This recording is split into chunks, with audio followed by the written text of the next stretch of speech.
Oh, look at that live look from the International Space Station right there, 250 miles in orbit above the planet.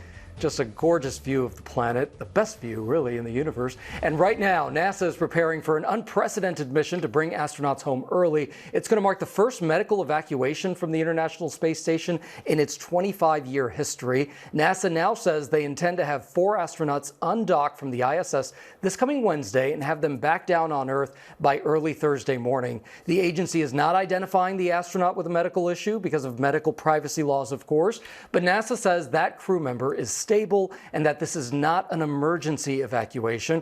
For more on this, let's go ahead and bring in retired U.S. Navy captain and NASA astronaut Butch Wilmore, along with Dr. Farhan Asrar, who researches space medicine and is the Associate Dean at Toronto's Metropolitan University's School of Medicine there. Thank you both for joining us here on Earth. We appreciate that. Butch, you've flown 3 space missions. I actually was able to meet you right after your last one. You just retired yesterday. Congratulations. What does this experience really tell you about the health requirements to be on these missions? And really, how serious of a situation must this be for an evacuation? Well, as you might imagine, the physical well-being of the astronauts is of the utmost concern.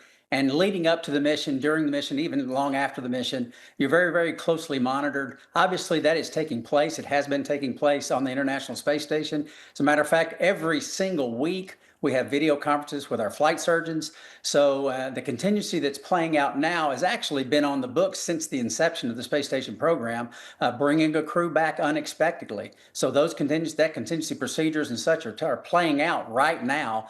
They're getting crews together on the ground. Recovery crews are getting in place and positioned. And this is ideally the way you'd like to do it. You could come back within a matter of hours in a very big emergency situation. But ideally, if you can stabilize whatever the situation is, and then get your contingency plans in place, get your personnel in place.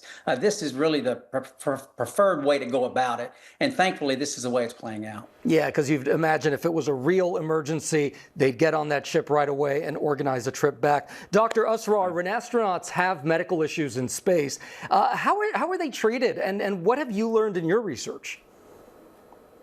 Well, as a whole, I think NASA's been doing this for over 60 years. So they've been experts. All of us kind of look to them in terms of seeing their experiences and expertise. Usually the way it works is all astronauts are been trained to having a certain level of emergency medical training. They're able to assess the immediate situation, address it, stabilize it, and then they are connected with world expert space flight surgeons, which are basically medical doctors who are specialized in space medicine, and they are available 24 hours a day to connect with basically the astronauts. And so if anything like this arises, it's the crew that supports, stabilizes, and addresses the situation. And then they work with the spaceflight surgeon to determine what's next. Can we resolve the issue versus can we stabilize it? And then basically it's looking at let's say it's stabilized and can they continue the mission without it impacting the astronauts' health in any way, versus if there could be the possibility of, let's say, things worsening, or the urgency might not be entirely ruled out, and or if we prolong, let's say, or delay getting treatment or managing it, it could impact the astronaut. That would lead to scenarios such as this in terms of a medical evacuation, or even more urgent if needed. Butch, one of the things that I always tell people is so incredible about astronauts and makes you guys such incredible human beings is they have to become experts in a whole lot of different little things, and that includes medical. So what kind of training, what kind of medical training do astronauts go through? Yeah, well, every single astronaut has a basic level of medical training. We go through scenario after scenario after scenario, from the small things all up to the big emergencies in our training processes.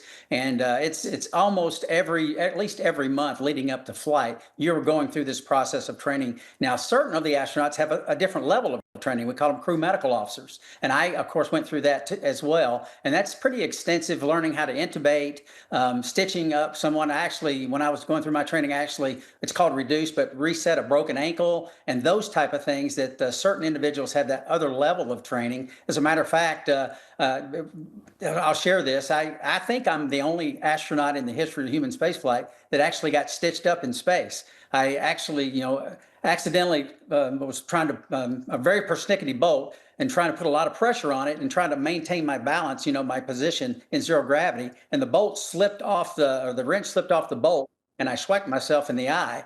And so I had to get stitched up. I could have done it myself, I think, but fortunately, Dr. Michael Barrett was on board, and he stitched me up in no time. So anyway, we're trained for all these different types of scenarios.